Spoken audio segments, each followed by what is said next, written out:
Back to news. రేపటి నుండి ఎన్టీఆర్ స్టేడియంలో రాష్ట్ర స్థాయి బాక్సింగ్ పోటీలు ప్రారంభమవుతాయి. రాజధానిలో క్రీడలను ప్రోత్సహించే ఉద్దేశంతో ఈ బాక్సింగ్ పోటీలు నిర్వహిస్తున్నట్లు టీడీపీ నేతలు మన్నవ్ సుబ్బారావు, లాల్ వజీర్ తెలిపారు. 3 రోజుల పాటు కొనసాగే ఈ పోటీలను క్రీడాకారులు సద్వినియోగం చేసుకోవాలని వారు సూచించారు. నందమూరి తారక రామారావు గారి 20వ వర్ధంతిని పురస్కరించుకొని ఎన్టీఆర్ స్టేడియంలో పెద్ద ఎత్తున రాష్ట్ర స్థాయి బాక్సింగ్ మహిళలు పురుషుల పోటీలు నిర్వహించడం జరుగుతుంది. ఈ పోటీలకి ప్రారంభోత్సవానికి 22వ తేదీన ఉప ముఖ్యమంత్రి రాష్ట్ర హోంశాఖ అమాత్యులు నిమ్మకాయల చినరాజప్ప గారు, రాష్ట్ర వ్యవసాయ శాఖ అమాత్యులు ప్రత్తిపాటి పుల్లారావు గారు ప్రారంభిస్తారు. మరి 2వ రోజున రావెల కిషోర్ బాబు గారు, 3వ రోజున మరి శాసనసభ స్పీకర్ డాక్టర్ కోడెల శివప్రసాద్ గారు వీళ్ళు మరి బహుమతి ప్రదానోత్సవాన్ని చేస్తారు. సాయంత్రం 3వ రోజు మాత్రం సాయంత్రం మాత్రమే కార్యక్రమాలు 6 గంటల తర్వాత నిర్వహించడం జరుగుతుంది. బ్రాడీపేట జిఆర్టీ జ్యువెలర్స్ షోరూంలో వెండి ఆభరణాల ప్రదర్శన, అమ్మకం ప్రారంభమైంది.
ఫిబ్రవరి 10 వరకు కొనసాగే ఈ ప్రదర్శనలో వినూత్న వెండి ఆభరణాలను అందుబాటులో ఉంచారు. ప్రాచీన, ఆధునికతను జోడించి కళాకారులు స్వయంగా రూపొందించిన పూజా మందిరం వంటి వెండి నగీషీ ఆభరణాలను నగర కస్టమర్లంతా సద్వినియోగం చేసుకోవాలని జిఆర్టీ జ్యువెలర్స్ షోరూం నిర్వాహకులు కోరారు.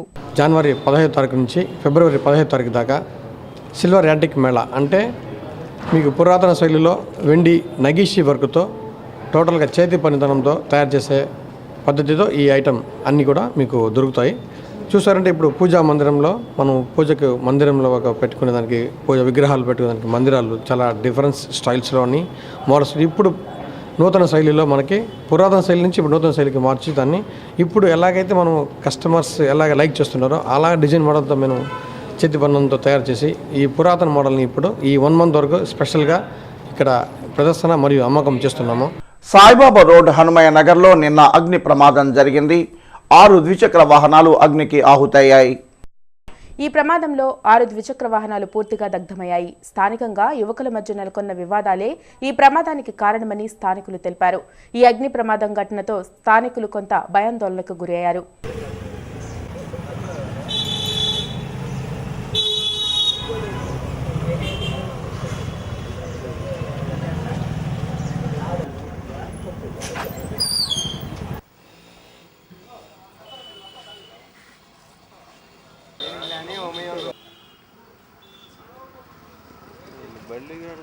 సిటీ శుభమహాలక్ష్మి కార్యక్రమ విజేతలకు నిన్న బహుమతులు అందజేశారు. కాకాని రోడ్లోని అన్నపూర్ణ కాంప్లెక్స్లో ఉన్న షోరూంలో సిటీ శుభమహాలక్ష్మి విజేతలైన మహిళలకు చీరలు అందించారు. అనూహ్యంగా తాము విజేతలవ్వడం ఆనందంగా ఉందని విజేతలు పేర్కొన్నారు. హలో, నా పేరు శిరీష. నేను అనంతవరం నుంచి వచ్చాను. ఇలా గెలుచుకున్నందుకు చాలా హ్యాపీగా ఉంది. చాలా బాగుంది గేమ్.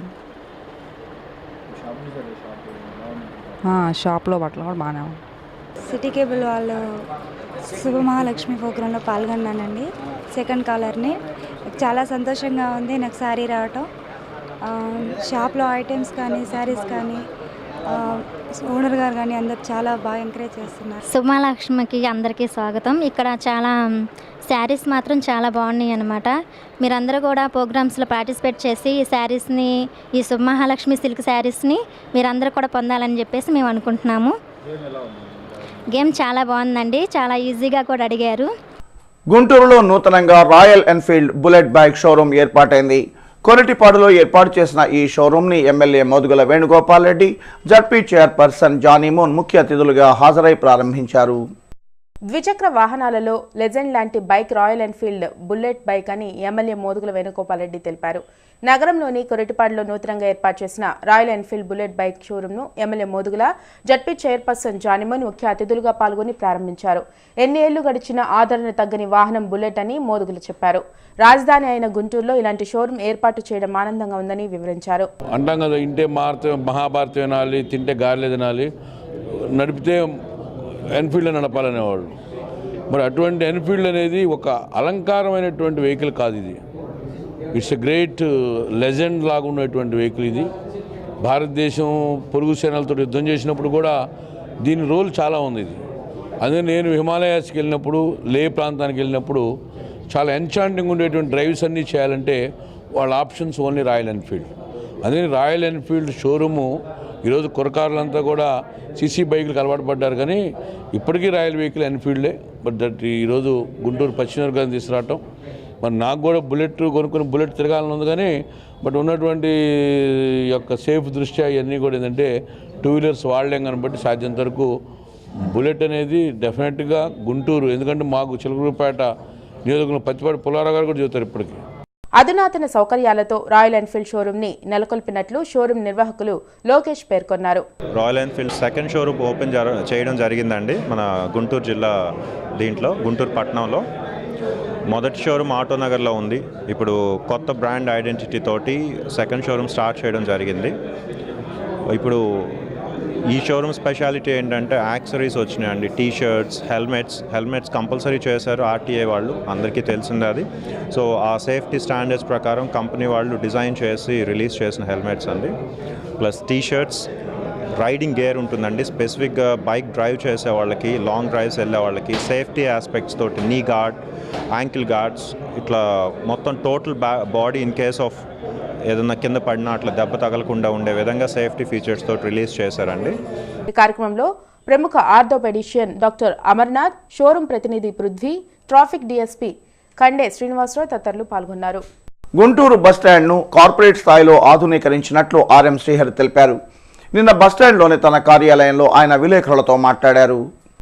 1994లో ఏర్పాటు చేసిన ఆర్టీసీ బస్టాండ్ను అధునాతన వసతి సౌకర్యాలతో తీర్చిదిద్దినట్లు ఆర్ఎం శ్రీహరి తెలిపారు. ముఖ్యంగా ఆయా ప్లాట్ఫామ్ వద్ద 1200 మంది ప్రయాణికులు వేచి కూర్చునేలా కుర్చీలు అమర్చామన్నారు. అలాగే వారి వినోదం కోసం అధునాతన ఎల్ఈడి టీవీలను అందుబాటులో ఉంచామన్నారు. ఇక టాయిలెట్లను 22 లక్షల రూపాయల వ్యయంతో సుందరీకరించినట్లు ఆర్ఎం శ్రీహరి వివరించారు. బస్ స్టేషన్లో కూడా పిల్లర్స్ కూడా కొంచెం ఒక సెపరేట్ ప్యానెలింగ్ వేసాం. ఒక 20 టీవీలు ఏర్పాటు చేయడం జరిగింది. తద్వారా ఒక మంచి వినోద కార్యక్రమాలు ఏర్పాటు చేయడమే కాకుండా తద్వారా కూడా యాడ్స్ రెవెన్యూ, కమర్షియల్ రెవెన్యూ పెంచుకోవడానికి కూడా వీలవుతున్న ఉద్దేశంతో అవి కూడా ఏర్పాటు చేసాం. వాటిని కూడా టెండర్స్ కాల్ఫర్ చేస్తున్నాం. త్వరలో ప్రతి పిల్లర్కు ఉన్నటువంటి టీవీలో కూడా కొంత భాగం యాడ్కు, కొంత భాగం అడ్వర్టైజ్మెంట్స్కు, తర్వాత ఆర్టీసీ కమ్యూనికేషన్స్, ప్లాట్ఫామ్ కమ్యూనికేషన్స్కు, అనౌన్స్మెంట్ సిస్టమ్, దానికి కూడా స్పీకర్స్ కూడా అటాచ్ చేయడం జరిగింది. గుంటూరు బస్ స్టేషన్లో గతంలో ఉన్న సౌండ్ సిస్టమ్ కూడా మార్చేసి దాదాపు 10 లక్షల రూపాయల ఖర్చుతో బోష్ కంపెనీతో ఒక హైలీ ఇంపోర్టెడ్ క్వాలిటీతో ఉన్న క్లారిటీ ఉన్న స్పీకర్స్ కూడా ఏర్పాటు చేయడం జరిగింది. ఇంతే కాకుండా మన గుంటూరు బస్ స్టేషన్లో జస్ట్ 2 డేస్ ముందు ఈ సంక్రాంతి ఫెస్టివల్ ఆ టాయిలెట్స్ కూడా రిపేర్ చేయించాం. పే అండ్ యూజ్ కింద 5 రూపీస్ కలెక్ట్ చేసుకొని దాదాపు ఒక 30 లక్షల రూపాయలతో ఆ టాయిలెట్స్ కూడా రెనోవేట్ చేయడం జరిగింది. అది సివిలింగ్ డిపార్ట్మెంట్ వాళ్ళు పూర్తి బాధ్యత తీసుకొని దాన్ని కంప్లీట్గా రెనోవేట్ చేసి రెస్టోర్ చేశారు. విజయవాడ మాదిరిగా అది పే అండ్ యూజ్ టాయిలెట్స్ పెట్టాం. ఇదే కాకుండా మీరు చూశారు, మనం చైర్స్ కూడా మార్చడం జరిగింది గుంటూరు ఆర్టీసీ బస్ స్టేషన్లో.